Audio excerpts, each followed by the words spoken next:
Yusrijal mungkin kenal saya masih pakai baju SMP ya daripada waktu itu. Jadi saya merasa betul Taman Ismail Marzuki zaman dulu hingga sekarang.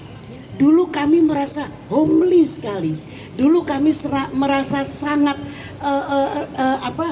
senang sekali berprestasi, senang sekali berproduksi, dan selalu ingin membuat kreativitas dan senang sekali membuat pementasan. Dan suasana dulu seniman dengan seniman itu begitu rukun sekali dan sangat manusiawi. Tidak seperti sekarang. Sekarang ini tiba-tiba Mas Rano malah jadi berubah total saiki. Sejak siapa, saya nggak mau ngomong sejak siapa lah, pokoknya ada orang. Pokoknya sejak revitalisasi, oponisasi itulah ya. Kok tiba-tiba saya merasa saya terpental jauh ke Papua Nugini karena tiba-tiba merasa tidak di rumah sini. Terus terjadi gap, terjadi seperti tidak berkeluarga lagi, tidak manusiawi lagi. Dan untuk pementasan, jangankan untuk pementasan, untuk latihan aja Masya Allah ada susahnya. Saya nih sama Yusrijal, inget gak Yus, kita ya latihan di sini gusur sana, gak oleh mana gusur sana. Kayak ini manusia rombengan, gak oleh latihan di situ. Coba ini bagaimana kami akan berkreativitas coba kalau begini caranya. Belum apa-apa kita pengen main di teater kecil, bayarnya tiba-tiba meludak. Kalau bagaimana kita akan membuat pementasan kalau belum apa-apa kita harus membayar yang sangat mahal sekali. Nah ini yang saya rasakan. Saya merindukan masa-masa Pak Ali Sadikin dulu. Aduh, saat itu kita betul-betul ayo kalau mau pementasan monggo, bahkan kita diberikan uang modal untuk pementasan, untuk latihan semuanya. Nah semoga sahabat saya, saudara saya ini Bang Rano Karno Jayusman jadi kita semuanya ini nggak kampanye loh, tapi mengharapkan kita semua mendukung beliau karena dia seniman. Kalau jadi kita semua juga pasti enak gitu ya, apa enggak ya wes matur suwun. Oke, Mbak Rana. Iya. Selamat sore semuanya. Selamat sore. Bang Rano, saya cuma mau membicarakan, saya sejak SMA tahun 1969 udah nongkrong di tim. Jadi gini, semua fasilitas meningkat, tapi kemudian kita sebagai pemakai kadang-kadang mendapat subsidi, kadang-kadang harus bayar. Terakhir saya main di GBB Teater Koma membayar 220 juta. Astagfirullahaladzim, kan bener untuk kan? 4 hari pertunjukan, 3 hari persiapan. Ya, saya bicara teater karena saya tahu orang teater, saya tahu orang seni pertunjukan.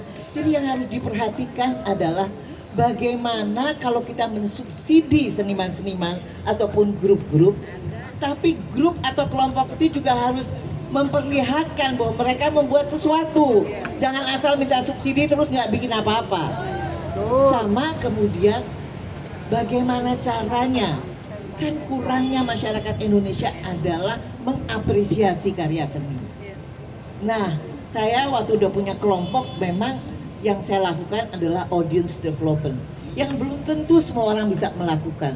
Saya door to door kantor-kantor, saya door to door rumah orang segala macam, jualan tiket segala macam. I did it.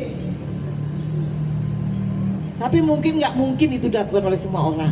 Tapi itu harus dibantu oleh Dewan Kesenian Jakarta atau apa. Saya juga pernah jadi ketua Dewan Kesenian Jakarta. Saya menjadi anggota Akademi Jakarta yang semuanya udah selesai. Ya katanya usia 70 tahun udah nggak boleh lagi katanya kerja. Jadi saya pikir yang harus diperhatikan bagaimana kelompok-kelompok itu tidak hanya disubsidi, tapi ada yang nonton loh pertunjukannya. Kalau disubsidi yang nonton cuma 30-50 orang buat apa? Jadi apresiasi masyarakat untuk penonton pertunjukan itu juga harus dibantu. Apakah sekolah ataukah universitas yang didatangkan gitu ya, itu biaya juga mendatangkan penonton. Iya kan? Karena saya juga punya program tuh apresiasi sekolah-sekolah untuk menonton pertunjukan. Jadi ada yang minta bus, kalau sekolah-sekolahnya miskin minta bus transport, gurunya harus kita kasih gitu. Jadi memang banyak sekali yang harus dilakukan. Tapi kalau itu tidak ada, karena nggak semua seniman bisa mengerjakan itu. Kita harus bantu mereka. Pertunjukannya bagus, yang nonton cuma 50 orang, kasihan banget. Jadi saya pikir kita bagaimana caranya kalau ada pertunjukan, kita mikirin juga ada yang nonton. Percuma kalau kalian bangga, terus nggak ada yang tahu ada pertunjukan. Apalagi sekarang kita tahu kan, ngadain jumpa pers segala macam udah gak ada gunanya. Sekarang kan semua lewat ini semua. Jadi saya kira bagaimana caranya tidak hanya dana, tapi perhatian bahwa sekolah sekali-sekali harus datang melihat pertunjukan apa program-program di universitas di Jakarta ya. Kita bicara Jakarta, ada berapa kampus sih? Tapi di kampus aja, saya ke kampus psikologi, mereka bikin pertunjukan, yang nonton cuma anak psikologi, fakultas ekonomi, fakultas apa enggak. Padahal si fakultas ekonomi juga bikin teater. Jadi satu kampus saja mereka tidak saling berinian. Jadi memang tim ini perlu diperhatikan bagaimana caranya supaya masyarakat menonton. Oke, terima kasih Mbak. Ya. Bagus sekali. Kita tinggal punya waktu 3 menit. 3 menit. Tapi sebelum itu saya ingin mengundang apabila ada dari Jakpro atau Dewan Kesenian. Biar imbang ya. Biar imbang gitu ya. Oke. Dari Raya Waduh. Raya Ini ada Jelata. orang teater lama yang baru datang juga, Lela Lubis, teaternya Ratna dulu. Ada Titi Barce juga. Oke. Halo. Iya Mbak Titi. Oke. Isinya Barce. Satu aja. Ada dari Jakpro ada. Dari Jakpro ada nggak? Dari Jakpro ada. Dari Dewan Kesenian maksudnya biar ini biar apa? Dari Dewan ya ada. Imam Ya, ada. Imam. bagi-bagi. Oke. Oke. Satu aja ya. Atau setengah menit. Aha. Setengah menit aja ya. Satu. 1, 2, 3, Ayo, bagi- udah. Iman, Iman, coba Bang. Ya, oke. Satu menit Iman. Iya. Bang Rano nanti nambah waktu dikit gitu. Udah megang. Habis megang mic. Assalamualaikum warahmatullahi wabarakatuh. Waalaikumsalam. Salam, selamat sore, salam sejahtera. Ya, terima kasih Reni udah ngundang saya. Itu ada Rano, saya sama Rano ini. Rano adalah bagian keluarga besar Bengkel Teater. Pak Rano. Rano. Pak Rano. Rano aja deh. Bagaimana waktu itu tahun 76 Tino Karno datang ke Bengkel Teater Jogja bersama Soekarno M. Nur sama Rano masih pakai celana pendek, masih SMP. Nah, Masukan jadi apa? masukan saya sekarang begini, tadi udah bicara banyak, sekarang masalah seniman. Seniman ini nggak pernah diperdulikan oleh pemerintah. Betul. Karena seniman nggak ada pensiunan. Saya umur 73, dia bapak terus berusaha. Saya ingat sama Om Karno. Waktu film lesu, saya dari Jakarta, kadang sakit kakinya bengkak, terus berkarya. Nggak dapat dari pemerintah. Rano waktu itu di Amerika. Rendra, nggak ada. Dia lagi nih bantu. Ron, Mas Billy sakit. Gua ada senario, lu bikin. Ada 2, gua butuh duit 10 juta. Mas Billy harus masuk rumah sakit. Memetik bunga sama akan tak terduga. Semua seniman termasuk Bang Remi Silado. Ya dibantu sama Anies, tapi untuk makan. Kata Mbak Eni, Wan, aku mau beli Pampers, nggak ada duit buat Bang Remi. Oke, aku usahakan cari, aku kirim Pampers, dan sesudah itu dia meninggal. Jadi, jangankan itu, sekarang yang masih hidup, kalau dia hadir nih, Bang Sutarji Kalzum Bahri itu puisi. Presiden puisi, terkeok-keok harus bekerja mencari uang. Ya termasuk aku juga sudah 74 cari uang terus. Aku minta satu sama Rano. Bisakah seniman-seniman yang berprestasi internasional dan nasional itu mendapatkan tunjangan dari negara seperti di Malaysia? Jawabannya bisa. Bisa, pasti bisa. Itu yang aku minta. Cuma itu. Amin. Malaysia melakukan hal itu. Betul. Kenapa Malaysia. kita nggak bisa? Betul, Kita Malaysia. lebih hebat dari Malaysia. Benar. Nah, itu yang aku hanya minta itu supaya nggak Oke. terkapar dan meninggal mati di ada yang meninggal di sini. Oke, iya. Oke, gitu aja. Oke. Baik. Oke. Mbak. 1 menit ya. Ya, 1 menit. 1 menit. Assalamualaikum warahmatullahi wabarakatuh. Waalaikumsalam. Terus terang saya memimpikan situasi ini, ketemu dengan politikus, juga seniman. Saya memimpikan betul sampai semalam nggak bisa tidur. Gombal Apa yang kita bicarakan tadi itu persoalan-persoalan hulu. Yes. Dari dulu sampai sekarang. Yes. Rano, Pak. Sekarang saya tantang ya, karena tadi nggak kampanye tapi juga agak-agak sedikit kampanye. Kalau Rano Karno berani mencabut Pergub nomor 63 tahun 2019, saya berdarah-darah dan keluarga semua kawan-kawan saya akan coblos Anda. Berani nggak? Salah satu warisan yang terburuk dan paling berdarah di Taman Ismail Marzuki adalah Pergub nomor 63 tahun 2019 yang mempercayakan kapitalis Jakpro mengelola Taman Ismail Marzuki. Gak ada omongan sama Septim. Ini rakyat jelata. Rano Karno berani ke Anda? Saya jamin keluarga saya, saudara saya coblos Anda dan Mas Pram. Cukup ya? Jawab. Oke. Baik. Merdeka. Sebentar, ini sudah ada 2, 4 kan? Ini mau karena beliau akan pergi. Harus pergi, ya. Gimana mau ditanggapi? Ya, mau pergi dulu. Sebetulnya ini sudah tercatat di saya Pergub 63 tahun 2009 tentang memberi wewenang Jakpro mengelola tim selama 28 tahun itu kan. Pertanyaan apa Dewan Kesenian Jakarta sanggup mengelola ini? Bukan Dinas Kebudayaan. Artinya inilah salah satu yang Jakpro ketemu saya juga ini masalah.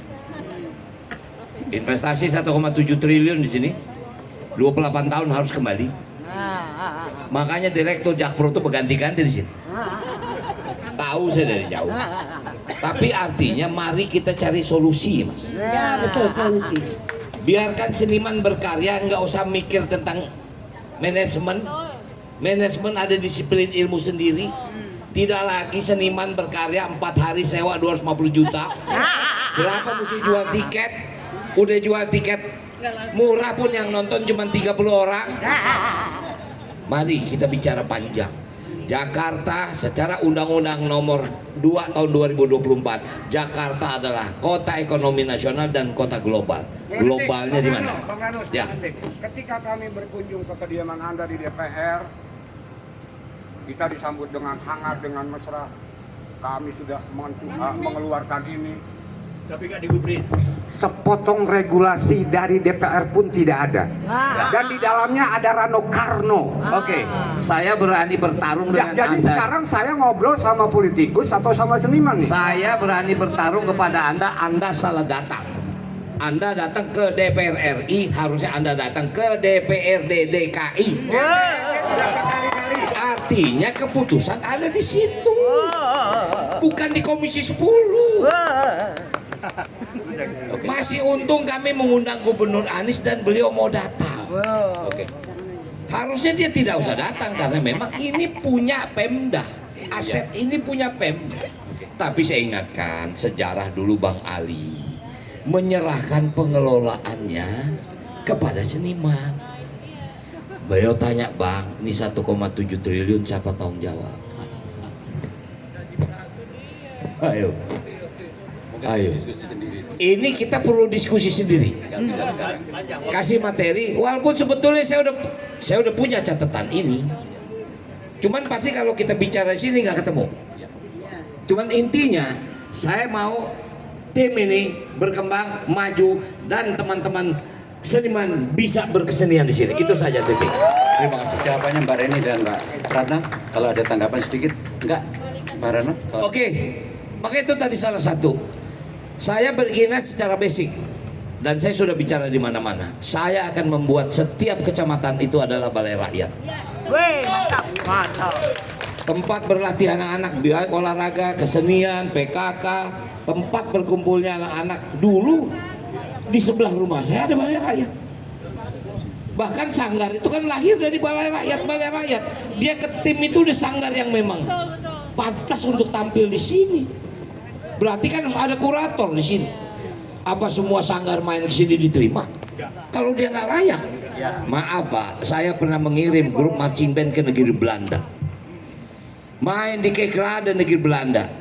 Bukan hanya karena biaya telah provinsi lakukan, tapi tidak. Kualifikasi marching band kita Sorsowan Banten masuk ke negeri Belanda. Kami dapat medali emas dan kami diundang ke Indianapolis pada tahun 2015. Itulah cara saya. Artinya masuk ke sini itu yang memang sudah kualifikasinya memang pantas untuk main di sini. Artinya supaya apa? Penonton datang. Saya minta maaf. Saya ini sekretaris BKN. Anda boleh cek itu yang namanya wayang orang Barata. Berapa kali kami bayar untuk kami nonton sendiri. Anda cek Miss Cici itu. Bagaimana mereka kami bayar untuk kami nonton sendiri. Itu yang kami usahakan. Nah jadi artinya saya memerlukan waktu khusus kita diskusi tentang ini. Bagaimana solusi-solusi? Karena apa? Pun Jack Pro pun udah ketemu saya. Pak ini nggak bisa begini Pak. Artinya ini kan kembali nanti kepada pimpinan kan. Pergub itu yang bisa cabut adalah gubernur, bukan wakil gubernur. Saya wakil gubernur, tapi saya bisa memberikan masukan. Mas, untuk tim saya minta seperti ini. Nah, mungkin itu. Baik. Oke, baik. Teman-teman saya mau mengingatkan ketika Umar Khayyam masih hidup, waktu itu di tim sini juga. Saya dalam posisi wartawan, saya menanyakan bahwa sesungguhnya problem apa yang akan dihadapi terus-menerus tim. Satu tentang kelembagaan, dua tentang pengelolaan. Oleh karena itu, zaman terus berubah, tim juga harus terus berbenah, seniman-seniman juga harus menjawab tantangan itu. Kami sesungguhnya ingin meneruskan ini, tetapi Bung Rano akan melakukan kunjungan yang lain, maka pernyataan terakhir, closing statement. Oke, saya berterima kasih dan saya janji kalau saya memang bisa menjadi wakil gubernur. Oke. Bentar, Mas Yos mau pengen ngomong dikit, Monggo. tapi dikit aja, ayo monggo. Saya hanya ingin memberikan masukan sedikit. Ketika saya suatu ketika diundang ke Malaysia, di sana dibiayai oleh mereka semua, dan ada satu pertunjukan yang dimainkan oleh satu grup yang main di gedung namanya Metek gitu, di gedung mereka main 5 malam. Itu mereka dikasih 40.000 ringgit oleh negara, dapat 40.000 ringgit, dan mereka pertunjukan 5 hari, pertunjukannya penuh, semua hasil tiket itu diberikan kepada grup. Nah, bagaimana ke depan bisa seperti itu, seniman-seniman yang kreatif ini difasilitasi oleh Pemprov DKI. Terima kasih. Terima kasih. Silakan kalau mau. Saya pikir tadi kan saya katakan kita akan menyiapkan dana abadi untuk kesenian atau berbudayaan. Dari komponen itulah bisa diambil. Tentu saja harus ada kurasi. Siapa kelompok yang pantas, siapa seniman yang pantas. Karena kadang-kadang kan jiwa kesenimanan kita ini kan individu. Begitu kita bicara kelompok, itu memang kadang-kadang harus kita akui jujur. Disinilah waktunya kita terbuka. Ya, jadi saya sangat menjanjikan diri.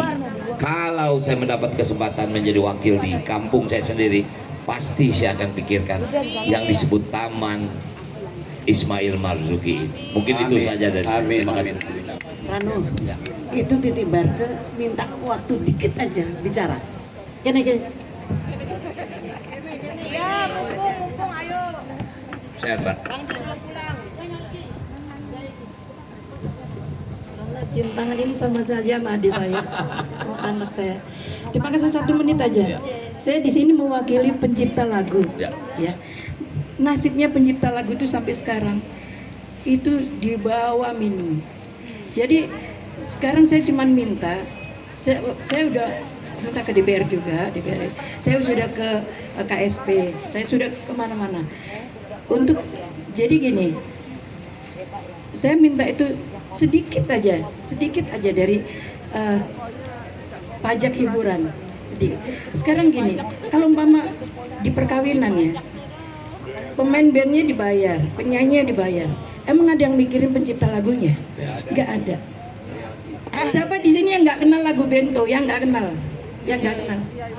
Lagu Bento nggak ada ya? Itu 1 tahun dapat berapa? 1 tahun dapat 187.000. 187.000 royaltinya. Saya nangis di situ melihat pencipta lagu. Saya udah ajukan ada rumusan dari kita. Itu kalau kita titip aja 10.000 aja di depan di Kementerian Agama Kemenak. Kenapa di Kemenak? Karena semua orang nikah itu lapornya ke sana. Ya. Orang nikah tuh bayar, catatan sipil bayar, KUA bayar. Kita nitip 10.000 aja satu. Saya udah surveikan satu tahun itu ada 3 juta orang nikah. Minta 10.000 aja. Di situ 10.000 aja saya bisa bagikan ke 10.000 pencipta lagu setiap tahun, setiap bulan setara dengan UMR. Iya.